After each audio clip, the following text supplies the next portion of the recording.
Bonjour et bienvenue chez IFI Émotion. Parlons enceinte acoustique.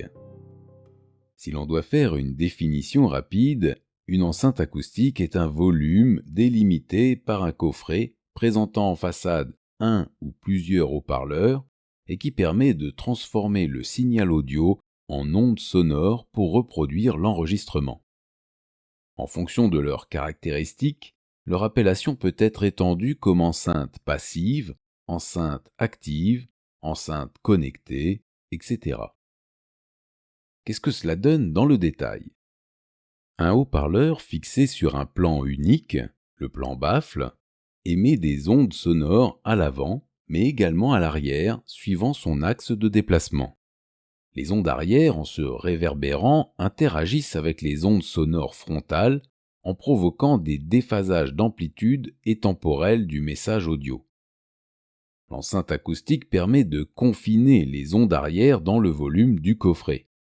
On parle alors de charge acoustique. La charge acoustique est qualifiée de charge infinie quand le coffret est parfaitement clos. Cette charge acoustique limite la reproduction des basses fréquences. La charge qualifiée de basse réflexe permet d'étendre la réponse des basses fréquences grâce à des trous appelés évents qui équilibrent les pressions entre le coffret et l'extérieur et évacuent la chaleur émise par les haut-parleurs. La chaleur génère du bruit de fond. Une enceinte acoustique avec un haut-parleur unique est une enceinte à une seule voix. Une enceinte utilisant une électronique de filtrage pour séparer les bandes de fréquences et alimenter au moins 2 haut-parleurs est une enceinte multivoix. On la qualifie de 2 voix quand le filtre ou crossover sépare le signal en 2 bandes de fréquences, aiguë et médium basse, alimentant chacune un ou plusieurs haut-parleurs. On la qualifie également de 3 voix quand le filtre sépare le signal en 3 bandes de fréquences, aiguë, médium et basse, alimentant chacune un ou plusieurs haut-parleurs, etc. Les fréquences de coupure entre les bandes passantes varient suivant la conception de l'enceinte acoustique. Une paire de borniers destinés au raccordement à l'ampli avec des câbles sont présents à l'arrière. Un double bornier permet l'amplification séparée des voix.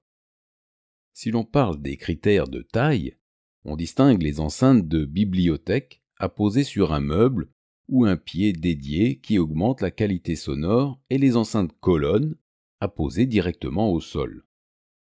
Les enceintes passives doivent être raccordées à un amplificateur. Elles ne produisent aucune puissance électrique exprimée en watts. Les watts indiqués correspondent à la puissance maximum qu'elles peuvent admettre en provenance de l'ampli. Les enceintes actives disposent d'amplificateurs. Elles doivent être branchées sur le courant du secteur et être raccordées à une source.